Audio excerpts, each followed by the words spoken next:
Corrupción, cuadernos, la doctora presa, qué lío, ¿no? Y la camarita. La camarita. Mucha gente no entiende qué es eso. Bueno, mañana que se reanuda el juicio, octava audiencia del juicio Cuadernos, donde Cristina Kirchner es la principal acusada, señalada como jefa de una asociación ilícita que básicamente se dedicó durante 12 años al cobro de pagos ilegales, esto es, soborno. Claro, coima, ¿no? Exactamente, Dame, coima. te doy y tenés lugar, ¿no? Exactamente. ¿Qué estamos viendo durante estas semanas de un juicio 100% virtual? Lectura de acusaciones, los requerimientos de elevación a juicio.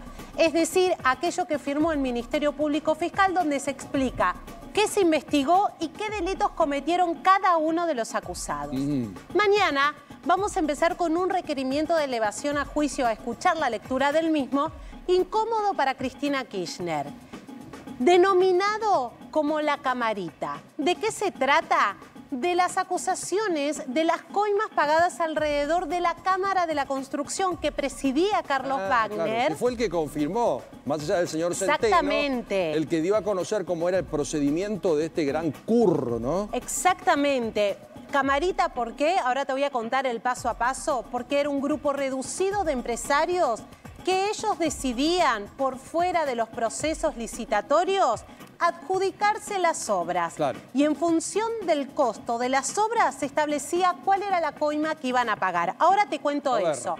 Este requerimiento de elevación cuenta con 51 imputados.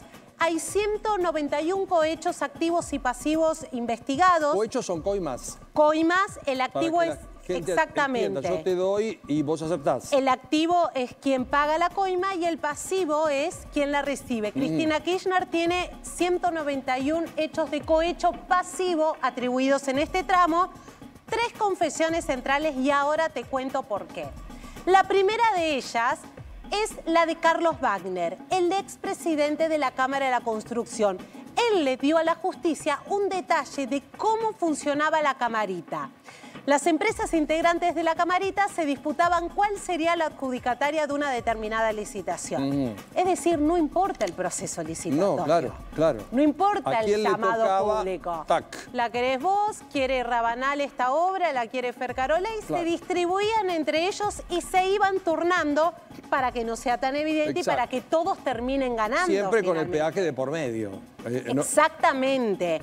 Esa posibilidad, eran solo 19 empresas las que se sentaban. Y se iban como rotando, como decís vos, para que no se armaban un plan para que nadie se dé cuenta. Disimulemos un poco. Pero estaba Centeno tomando nota de todo y se armó lío. Bueno, esas anotaciones fueron el puntapié inicial. ¿Qué sucedió en este tramo de la investigación? Carlos Wagner fue determinante cuando decidió convertirse en imputado colaborador. Cuando las empresas ya decidían quién ganaba, ahí la Dirección Nacional de Vialidad comenzaba a liberar los fondos.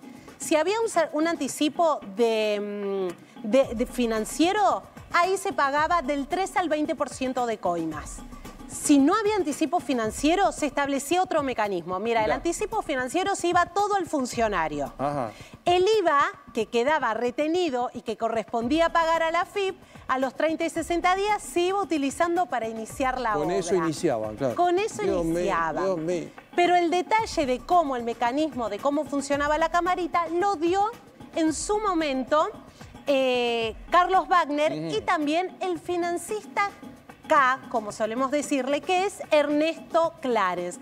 Las personas de la camarita me dejaban una suma en pesos con una anotación de qué habían cobrado. En pesos, que después hay que cambiar urgente, bueno, ¿no? Pero claro, él decía, ¿por qué lo hacían en pesos? Porque había restricciones cambiarias. Claro, no podías. No podías. Por eso entra en este tramo el financista, porque era el responsable de cambiar los pesos a dólares. Claro, querían dólares o querían euros de 500 porque ocupan menos lugar, pero no era fácil, ¿eh? No era fácil. ¿Qué decía Clarence? Yo cambiaba los pesos a dólares. Entre las confesiones también está la de José López, que contó esto. Parte de las coimas se dejaban en un lugar en particular, en el baño de Julio De Vido. Viste que tenían tema con los baños, ¿no? Porque acá... con los baños, con los cuadernos. La exministra de... Sí, la claro, verdad. También plata en los baños, ¿no? Es como que tal vez sentían una seguridad. Puede ser. Esto cuenta José López. Julio De Vido estaba presente y me decía pasá, y se lo dejaba en el baño. Luego manteníamos una reunión en el escritorio. Bueno, al menos no la mantenían en el baño la reunión. En el baño se dejaba sobre el lavabo, sobre la tapa del bidet, en algún lugar a la vista. Yo le avisaba, luego cuando me sentaba en el despacho rendía cuentas de lo que había dejado. Ah, mirá, qué organizado el plan, ¿eh? Mirá. Pero en el baño. Finalmente, en este tramo de la camarita hay otra confesión que se desprende de José López que le involucra directamente a Cristina Kirchner. El listado de los empresarios favoritos de la expresidenta. La presidenta le pide a De Vido el listado de pagos mensuales de todas las obras del Ministerio de Planificación. Todos los meses, con el cupo presupuestario y o monto disponible para pagar ese mes, a las empresas entregaba la lista. José López confeccionaba la lista de lo vinculado a Vialidad Nacional. Y ahí marcaban. Exactamente. El listado era entregado a Cristina y a De Vido para que lo aprueben. Era requerido todos los meses y se lo entregaba en mano y en papel.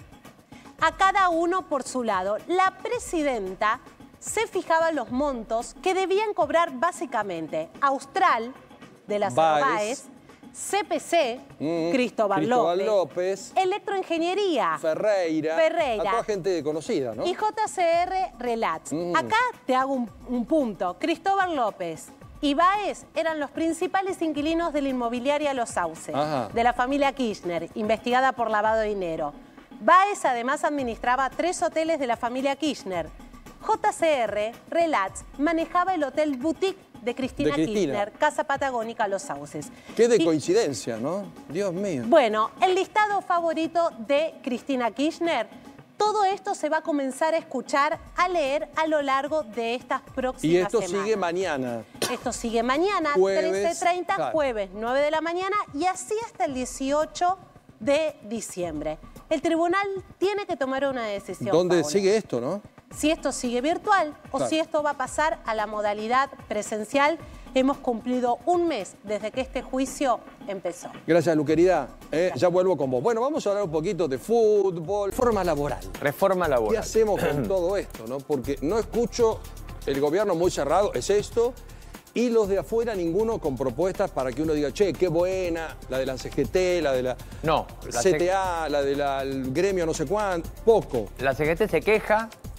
La CGT dice, conocemos, esto, acordás, después de la última reunión del Consejo de Mayo, conocemos los títulos, pero no conocemos lo que hay dentro de la reforma. Raro, porque la verdad que los borradores ya los conoce todo el mundo y se ha filtrado y hay negociaciones y hay charlas.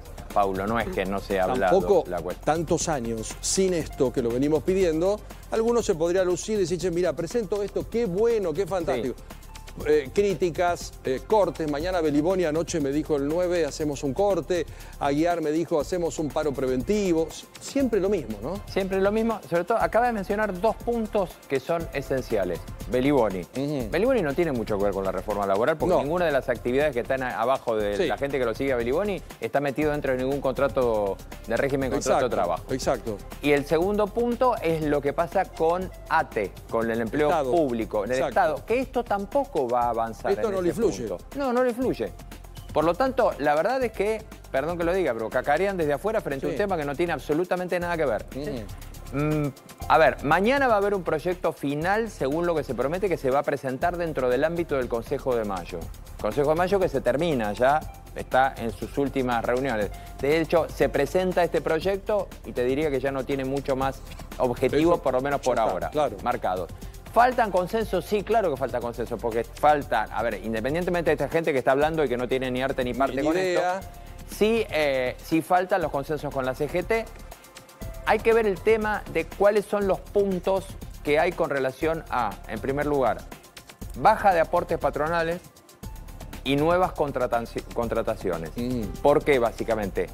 Porque esta reforma laboral contempla de alguna manera todo el régimen de sistemas de teletrabajo, trabajo a distancia, que hoy la ley de contrato de trabajo nuestra no sabe porque es todo existe. Relativamente nuevo, pero que no para esta gente. Para que yo sé que esto se repitió 20 veces, pero me parece que hay que insistir. La ley de contrato de trabajo actual que tenemos nosotros se dictó cuando no existía Internet. Claro. No existía. Tenemos convenios de 1970. Esto no existía. Ni sabíamos qué era. No sabíamos lo que eran los celulares. Ya vamos por la edición 20 casi, pero ni en las series americanas aparecía en los celulares cuando se dictó la ley de contrato de trabajo. Así que contempla muy poco de lo que hoy conocemos como el ámbito laboral. Mínimamente esa modernización que vos planteás. En algún momento, acordate, durante el gobierno de Carlos Menem se había hablado de... Se instauraron contratos, lo que se llaman en ese momento los contratos basura, entre comillas, que le llamaron, que fue un intento que después se dio marcha atrás, de establecer contratos por tiempo determinado,